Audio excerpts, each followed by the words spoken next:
Hello all, I'm Danielle Boyd and I'm going to tell you a little about trash and what you should really be doing with it. Trash? You are thinking seriously, why would we want to talk about trash? Trash is a lot more important in our world than you think, and when this is over, I truly believe that you will put a lot more thought into what you do with all of that trash that you produce each day, week, month, and year. As with everything, there is some history to the trash, and since I like history, I'm going to give you some history on that trash and everything that goes along with it as we go along. Before we had municipal collection. Picture this. You live in an urban area and the year is 1870. You have two options to get rid of your trash. You either get rid of it on your own way, which could be a number of things, or you can give it to the children who live down the street, who will either go through it to salvage what they can for their family or sell it to a local farmer who can turn it into feed or fertilizer. At the time, this was a form of recycling. Right along with the children, cows, pigs, mules, goats, and horses roamed the street as well. Horses were used to transport people in the carts that carried the night soil. Cows were used for their milk and occasionally meat. Pigs ate the trash that was thrown from the homes and then slaughtered by the less fortunate ones for food. During this time, though, a third of the population lived in urban areas, which produced a lot of trash. The large animals roaming the urban streets produced a lot of manure, which, by the way, was shipped to the farms outside of the cities to fertilize the soil where the food was grown and then brought back to town, completing the cycle. The smell got really bad. In the late 19th century, the more fortunate people in towns wanted a more sanitary city, and so the animals were forced out, leaving the less fortunate to rely on the little money they had to buy their food and the farmers to use artificial fertilizer. A plus side to this was that waste collectors and sewage systems were formed. Only the sewage systems led right to the lakes, rivers, and harbors, and into the water supply, which eventually caused illnesses and anyone downstream to the trouble of garbage-filled beaches and floating dead fish of no use. According to Edzioni, a writer for the Huffington Post, consumerism needs to be greatly tempered. Consumerism is the obsession with acquisition that has become the organizing principle of American life. This is not the same thing as capitalism, nor is it the same thing as consumption. To explain the difference, draw on the hierarchy of human needs. At the bottom of this hierarchy are basic creature comforts. Once these are sated, more satisfaction is drawn from the affection, self-esteem, and finally, self-actualization. As long as consumption is focused on basic human needs, safety, shelter, food, clothing, healthcare, and education, it is not consumerism. But if you try to satisfy these basic needs by simply acquiring stuff, consumption turns into consumerism, and then consumerism becomes a social disease. This economic crisis should be obvious. Our culture urges people to do whatever they need to do to acquire what they want, which could involve working slave-like hours, behaving in not so honorable ways in business, and bending rules where they need to in order to maximize their earnings. How many people do you know that live in houses and run up credit card debt beyond their means just to have stuff? Consumerism affects the upper, middle, and working classes. There are also a lot of people in each of those groups that just work to make the ends meet. But if you took their shopping list, you would see that a lot of the money they spend are goods that they feel give them status. They are name brand like clothing or the right kind of car. All things they do not need. On top of this, manufacturers do not want their products to last a long time. Why? Because then you wouldn't have to replace it. Did you know the average lifespan of a refrigerator is only 13 years? A washing machine 10 years, and a microwave 9 years. This is called built-in obsolescence. Manufacturers build this in to ensure that you have to come back to spend more money. Think about this disposal problem. There are over 300 million PCs in the US and over 1.6 billion worldwide, many more that are obsolete. This built-in obsolescence keeps everyone coming back for more and the economy humming. Therefore, factories never stop making stuff, and we never stop throwing stuff away. According to the research that Ted Steinberg had done, people were junking their cars 3 years earlier in 1956 than they were in the 1940s. When compact disc came into the 1980s, people were throwing away their turntables. After the war, people became obsessed with plasticware and anything disposable. If you thought computers were going to create less paper, you are wrong. They created more. Instead of the one draft that people would use off of a typewriter, people would print multiple drafts off of a computer only to throw most of them away. From the year 1960 and on, household waste had increased because consumption and built-in obsolescence had become the norm for most. As Derf Backderf stated in his graphic novel Trashed, we had become a throwaway society. How many of you have cell phones that you make payments on or have made payments on, and then as soon as it's paid off or your contract has ended, something goes wrong with our phone? I am currently dealing with that myself, and I'm trying to hold off on getting a new phone until I can't stand it anymore just to keep my phone bill down.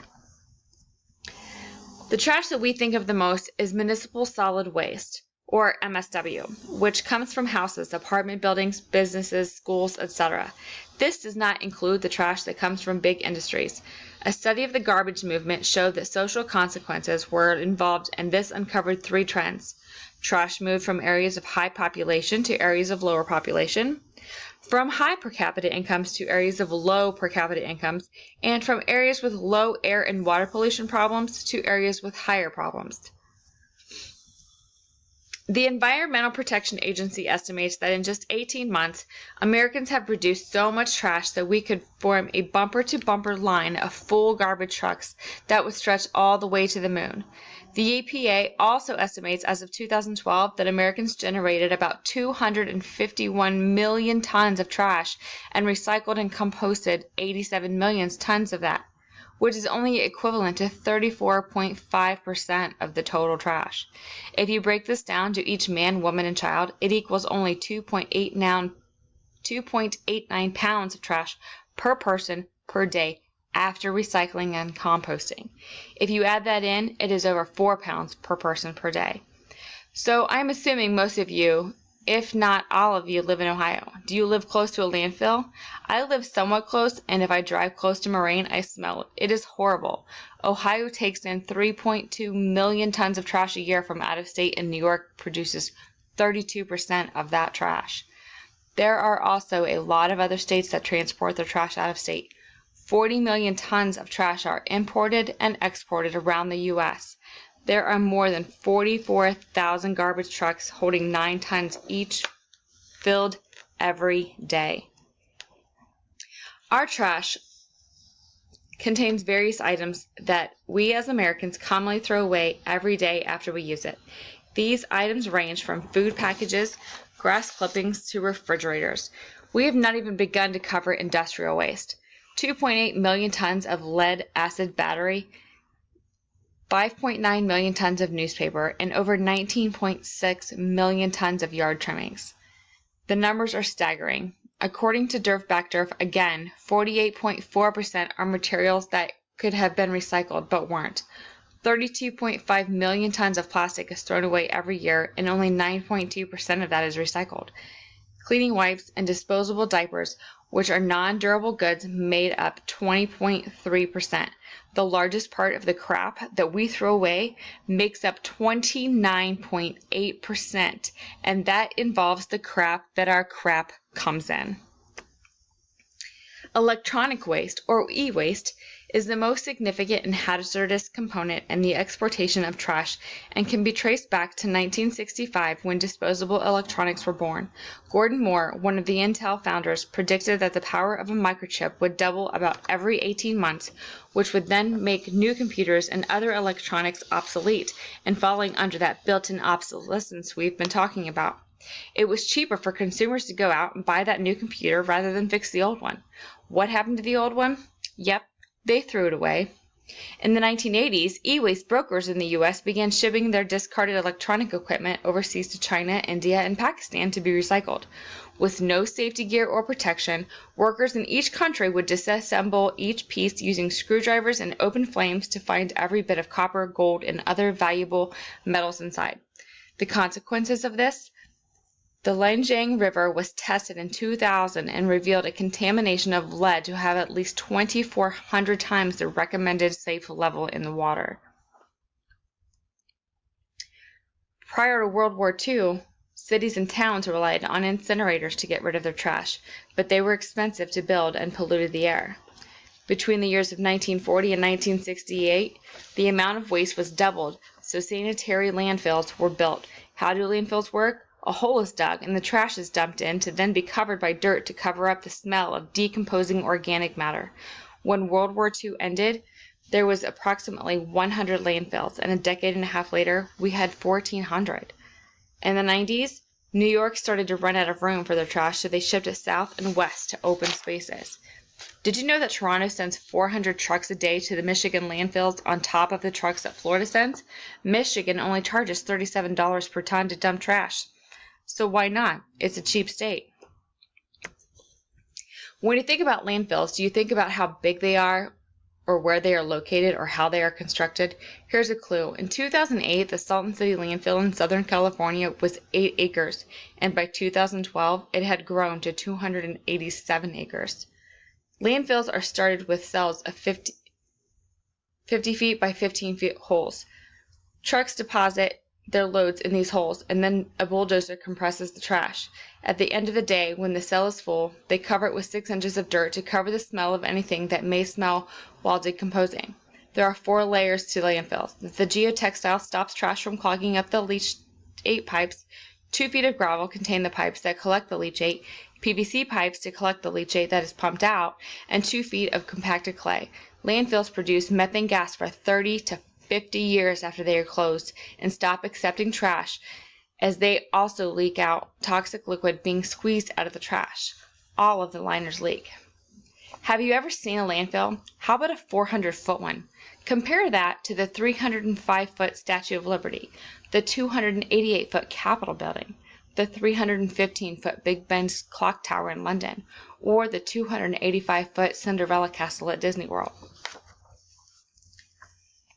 Older landfills are a bigger worry because they were there before EPA regulations, and we do not know what's in there. The contents could be toxic or illegal and just plain deadly. Some have tried to create shopping centers, office parks, or apartment complexes over top of the closed landfills. Some states have become creative. For instance, the Baltimore Orioles have built their spring training facility right over one. This landfill is called Fresh Kills Landfill, and it is located in New York City. It opened in the 1940s and didn't close till 2001. You can see piles of trash from space. Trash does not decompose quickly, and it is not harmless. A tin can take 50 years to decompose. The plastic bottles that we love and drink out of every day take 450 years to break down. Styrofoam, it never breaks down, and anything toxic stays there until it is removed. Just like the DDT pesticide that was sprayed all over our vegetables and other crops and then people during and after World War II, toxic chemicals seep into the ground and into our drinking water. This poisoned everything that came in contact with it, from the birds who ate the worms even a year later and the breast milk that new mothers tried to feed their children. The Love Canal community was built over an old landfill used for a chemical and plastics corporation prior to the 1950s. A woman who moved in along with all of her children became ill with epilepsy, asthma, and blood disorders. Other residents ended up with chronic illnesses as well, like birth defects and miscarriages. The methane gas coming from these landfills produced 23 times more potent methane gas than carbon dioxide.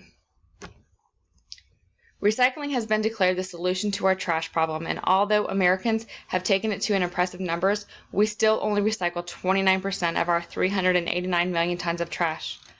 The easiest way to get Americans to participate is by single-stream recycling. As Americans, we like the idea of putting anything recyclable in one container and letting someone else in a facility to sort it. This is what it comes down to. Are you willing to give up what we have known as a throwaway culture? Stop using those plastic bottles we all love because they are so convenient. I am guilty of it too. All we need to do is choose common sense over convenience. We now rest on a culture of convenience, of disposability. Just think about what it means to live a good life now and what it will take for our future generations to live that same good life.